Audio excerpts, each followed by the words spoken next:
Hey students, I hope you all are doing very fine. Now with this chapter, we are going to continue with the second part in the previous chapter. This is from your class 6 geography, chapter number 8, India, climate, vegetation and wildlife. In the previous part of this chapter, we have done about climate. I hope you all have understood this. Now we are going to talk about vegetation and wildlife. So let's get started. Now, natural vegetation. So you all know what is vegetation, okay? So we see a lot of plant variety in our surroundings, like small plants. We see many tall plants, okay? We see small plants in terms of bushes and shrubs like cactus, flowering plants, okay? Tall like neem, mango, okay? So these are all vegetation, okay? Your grasslands. Now what is natural vegetation? So when we talk about natural vegetation, means they are growing without the intervention or help from human beings, okay? They grow naturally, right? So that is called natural vegetation. Now suppose if you go to mountains, you see a lot of things like, you know, small tiny, very tiny plants which are further growing into trees. So why is that happening? That is natural vegetation, okay? Now different type of natural vegetation are dependent on different type of climatic condition. For season also we have done, for climate also we have seen. The place is defining the climate. Now over here also you will see the vegetation is dependent on climatic conditions, okay?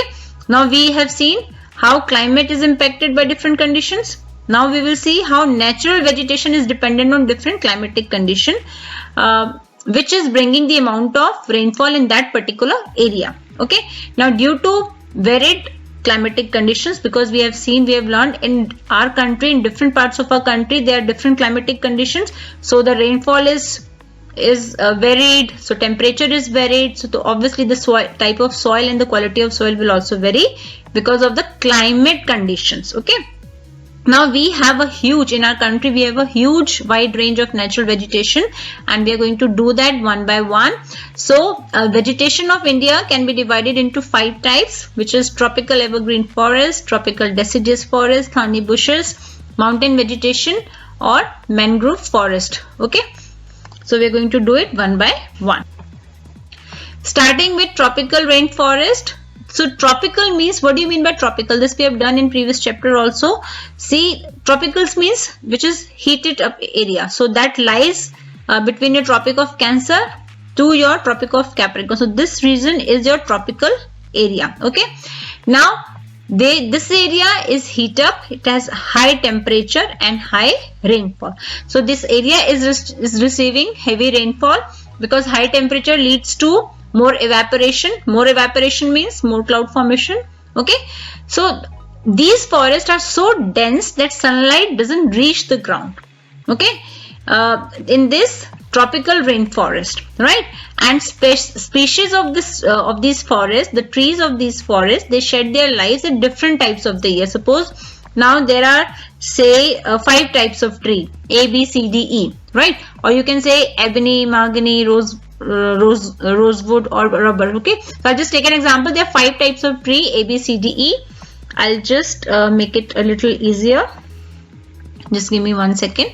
So suppose there are 4 type of tree, A, B, C and then D. Now what happens? They are not shedding their leaves at the same time, okay?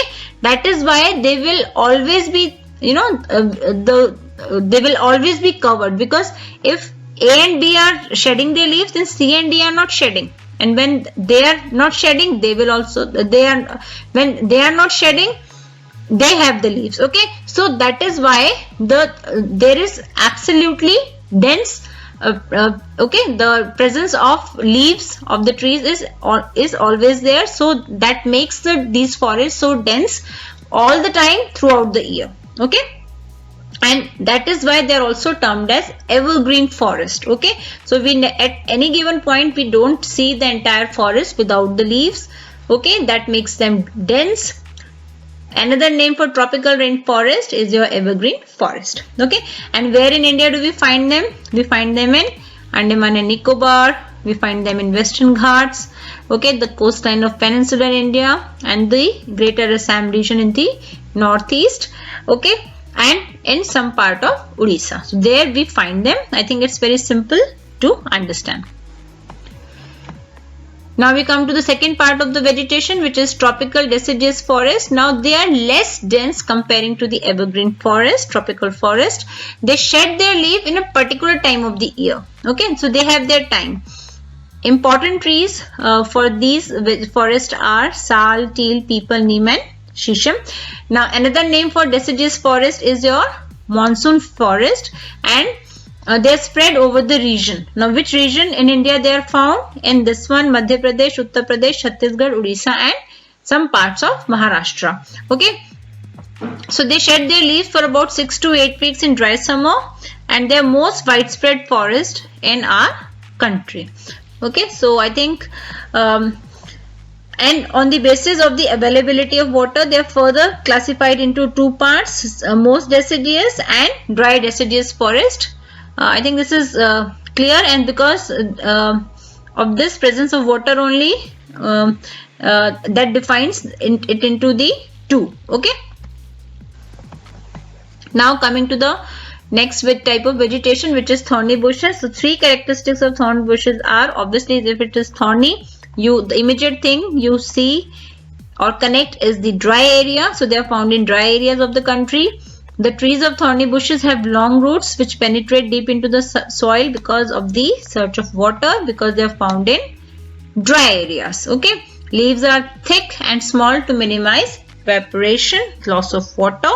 Okay, and obviously because they are thorny, so you will find them in desert areas in Gujarat, Rajasthan, Madhya Pradesh, Chhattisgarh, Uttar Pradesh and Haryana. Important trees are, not new to you I am sure, cactus, khair, babul and kikar. Very interesting to know the mountain vegetation. As the name suggests, you will find them in mountains at higher altitudes or greater heights.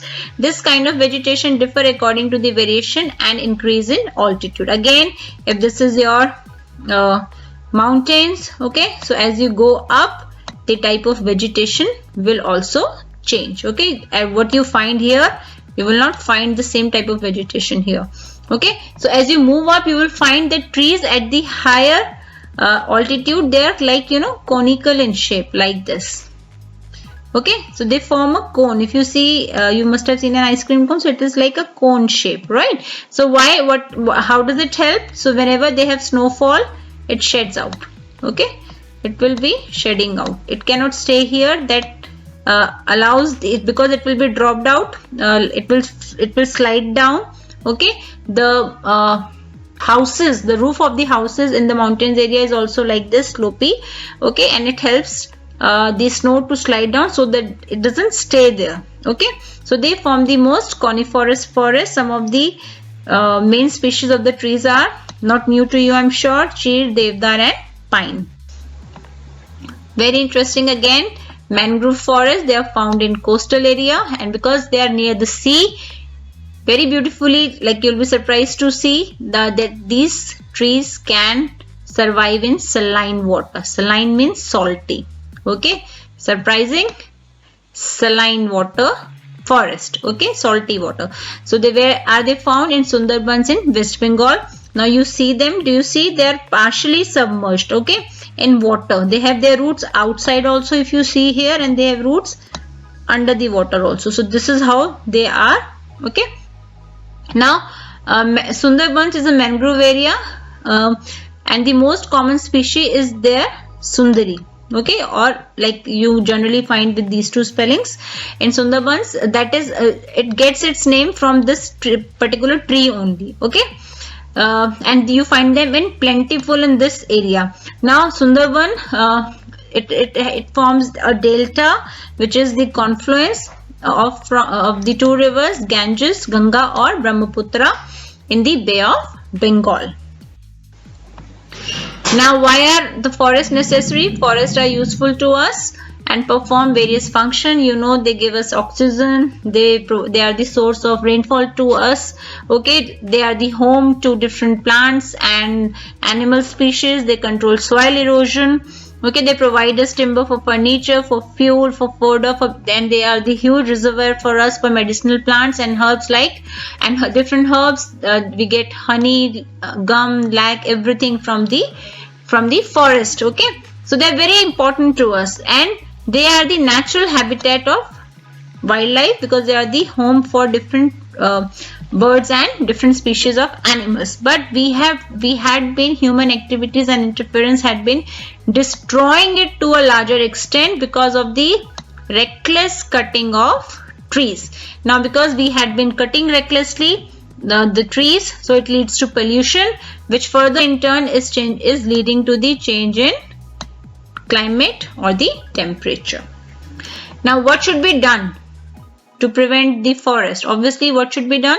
We should plant more trees. Okay, so this all we had been hearing, doing different activities time to time. This is a very common thing that everyone knows, but how much actually do we practice in our real life? That is very, very important. Okay, now coming to our next topic, which is wildlife. Again, India has a huge variety of species of animals and birds. We have a large variety of reptiles, amphibian, mammals, birds, insects, and worms which dwell in these different type of vegetation in these different types of forest. Now we know that tiger is our national animal, and where do we find it? We find in different parts of the country. Gir forest in Gujarat is the home of Asiatic lions. This is very important. It's for the conservation, protection of Asiatic lion in Gir forest. Okay. Now in Assam we find one horn. Okay, you must have seen animals with two horns on their head. So we have one horn rhinoceros. In Assam we find huge number of elephants there. Elephants are further again found in Kerala and Karnataka. You must have seen in different movies and documentaries. And then camel and wildlife, obviously you find them in Great Indian Desert and Run of Kutch respectively. Now peacock is our national bird. We have different type of other birds also. Some of them are parrot, pigeon, myna, geese, bulbul, and ducks. We have our government has established different bird sanctuaries which have been created to give birds its natural habitat. Okay, so there are several hundred of species of snake found in cobras. Cobra and kraits are important among them.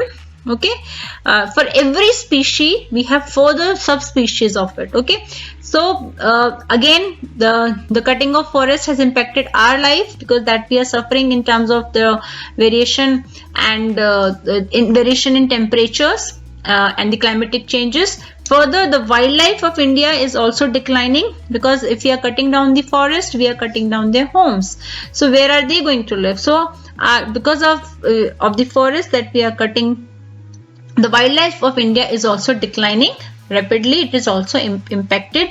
Many of the species have already become extinct. So as human, it is our utmost responsibility that we protect these forests, okay, and give a stop to this. Okay, we should not be doing it. We should protect our forest. Okay, so in order to protect many these species, the wildlife, many national park, sanctuaries and biosphere reserves have been set up. Okay, the government has also started Project Tigers and Project Elephant to protect these animals. So with this we end the second part of this chapter and the geography book for class 6 NCERT. I hope you liked all the chapters. Please do like them, share with your friends if you liked it, and subscribe to the channel. Thank you for watching. Have a nice day. Take care.